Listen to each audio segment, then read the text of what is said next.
the election analyst and partner at Hanbury Strategy, James Kanagasooriam. Thank you very much for being with us. I mean, people always say that it's policies that matter to them, but does personality actually matter as well?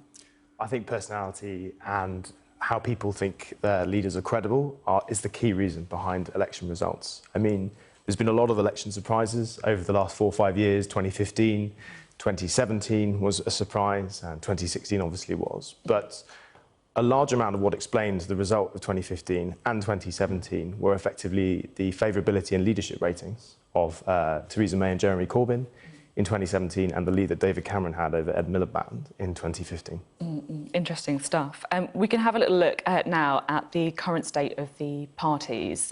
This is the Sky News YouGov display of the most recent stated voting intention. You can see there the Conservatives on 42, Labour on 30, the Lib Dems on 15, and then the others really kind of languishing, I guess, around 4. It hasn't moved that much, this whole campaign, has it? And I know you've worked on election campaigns before, haven't you? Worked with Ruth Davidson, for example, the Conservative Party. Do you see this changing?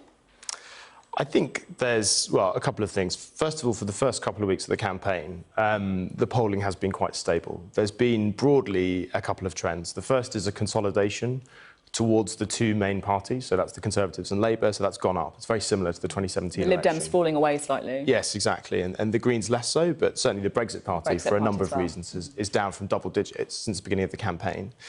And I think the second interesting thing from this regard is the Labour vote, I think, although has not continued its rise as it did in 2017. So we still have a Green vote of 4%. That's double the vote that the Greens got in 2017. It's a very material vote that's worth thinking about. And then the Liberal Democrats seem to have plateaued at 15%, obviously down from 20s or mid-20s that they were around a month ago. I mean, broadly, Sophie, this result here, which I think it would point to a very clear Conservative majority if this is what happened in an election today, is largely a result of which of the two main parties can retain their 2017 vote share better. And the Sky News YouGov polling that you've done, I think some of the data underlying it is very interesting. So for this graph, for example, we know from the data that 85% of 2017 Conservative voters intend to do so again. But the same figure for the Labour Party is 65%. Wow. So they're going perhaps to the Lib Dems, maybe a few more to the Green Party? Exactly. It's kind of going everywhere. In fact, also the Conservatives. There's an asymmetry here, which is that roughly 10% of the people that voted Labour last time intend to vote Conservative this time. But the figure the other way, so Tories who are going to vote Labour, is only 2%. And I think that asymmetry is explaining this result in a 12-point gap. Let's have a look, shall we, at some of the kind of personality polling that we've been doing, if you like. We asked people who would make the best Prime Minister. 40 said Boris Johnson, 16 Jeremy Corbyn, 14 Jo Swinson. Firstly, does this question matter? Yes, it does matter. I mean, the personality, whether that's measuring credibility or whether people like the candidate, are both important factors in an election outcome. I mean, broadly, this is very bad news for the Labour Party and Jeremy Corbyn. These are not the kind of figures that you would hope to go into in an election result that produces a Labour government. They are actually quite different to the results in the 2017 election, where the personal ratings of Jeremy Corbyn and the personal ratings of Theresa May actually met somewhere in the middle. And is that because people didn't like Theresa May very much, or because people's view on Jeremy Corbyn has changed? I think actually, in the 2017 election, the gap was closed almost entirely as a result of people liking Jeremy Corbyn, getting to know him and understanding his policies, what he stood for, his values. Like the manifesto that he was putting forward. Exactly. And all those coalesced to produce kind of favourability ratings for Corbyn in 2017 that were very strong.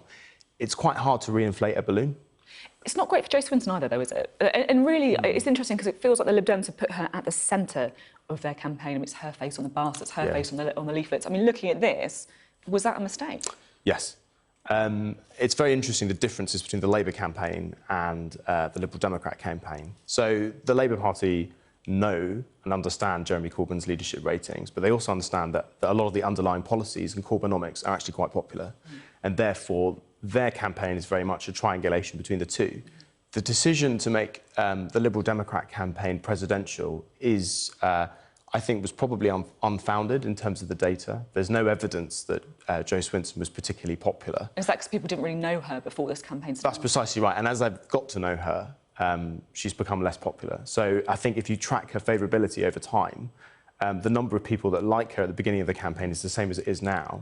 But broadly, the number of people that don't like her has almost doubled. Let's have a look at some of those favourability ratings, shall we? This is the five leaders. We've got Boris Johnson there, Jeremy Corbyn, Jo Swinson, Nigel Farage and Nicola Sturgeon. And this is like kind of balance between people who have a favourable opinion and who have an unfavourable opinion. I mean, no one does brilliantly here, do they? I mean, I guess Boris Johnson is not too bad, and also Nicola Sturgeon as well. We should point out that this is specifically voters in Scotland, which is where she's, of course, standing with the SNP. I mean, look, the main thing to note here is yes, Britain is in an ambiguous place in regards to how it likes its leaders. But I think the main thing to note about this graph and favourability data and leadership data is the gap between the Prime Minister and the Leader of the Opposition.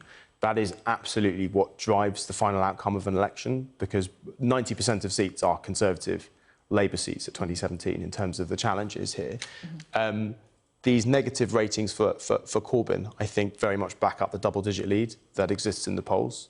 There's a very linear and straight-line relationship between these types of results.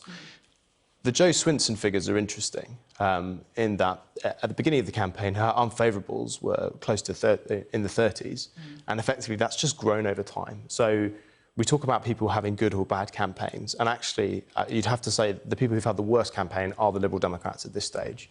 I also think Nigel Farage's ratings are very interesting. When people call him a Marmite politician, this is exactly what we're talking about. First of all, more people like Nigel Farage than Jeremy Corbyn and Jo Swinson. I think that's just a fact worth dwelling on when we talk about Nigel Farage as being a fringe politician. And here we are pointing him as the second most popular leader in the UK. But on the other hand, his negatives are enormous. And in this sense, he is very much as it were, a right-wing or, you know, to the far right of that version of Jeremy Corbyn. Interesting stuff. And then just finally, we asked people about the standard of leadership that they're seeing at the minute from the leaders compared to leaders in the past. We asked, how do you rate the standard of leadership shown by the party leaders compared to leaders in previous general elections? Look away now, by the way. If you are a party leader, you do not want to have a look at this graph. Let's have a quick look. Hopefully we should be able to animate that now. There we go. So only 5% think they're better, 45% think they're worse, 30% the same, 20% don't know. I mean, it's not great, is it? No, but I think with questions like this, you do have to be careful. I think there's very much a case of rose-tinted glasses. I mean, if you look at polling now in terms of how people view Gordon Brown and John Major, actually, it's not too bad for them, even though both of them were kicked out of government and lost 50 to 100 seats. So I think there's an element of which we think things that are proximate to us are worse and things that are in the past are better. I would have to say these underlying figures are not great, both for the political leaders and I guess the country and democracy. And it's very interesting that there's a lot of difference by party voting for these figures. So fundamentally, the people who are most disillusioned with British politics and believe that the party leaders are worse this time are the Liberal Democrats. So I think that 45% worse figure is approaching 70% for them. At the same time, though, I mean, I do a lot of going out onto high streets and talking to people in different parts of the country. And it is extraordinary, I think, the amount of concern people have towards all of the party leaders. And I know that there is a general underlying thing in the past where people don't like politicians, they don't trust them, but it does feel at the minute to be particularly pronounced. And these are people who are engaged with politics as well. They're not completely switched off. They think it matters. They're just concerned about the choice they've got in front of them. Look, there's definitely an element of people not entirely being happy with the options that are being presented in front of them. For example, in one of the first slides you showed on preferred Prime Minister, we had 1 in 4 people who literally couldn't make a choice when they were presented with the 3 people, well, 3 people and 2 of whom could credibly be Prime Minister. So that's clearly not a great place for the country to be in. And yes, I mean, this election, even though the options may not be palatable to a number of people, a lot of people will be voting with their noses held. I don't think that means that there's a lack of engagement. I mean, in 2017, for example, Theresa May had very, very small positive ratings and Jeremy Corbyn had negative ratings, but we saw turnout go up to 72% and we saw the two-party vote share exceed 80%. So there's not really a linear relationship between how people feel and whether they like the leaders that are presented in front of them and then how engaged they are in the election. Interesting stuff. Thanks very much for coming on the show and for talking us through some of that analysis we've been doing. Thank you, James. Thank you.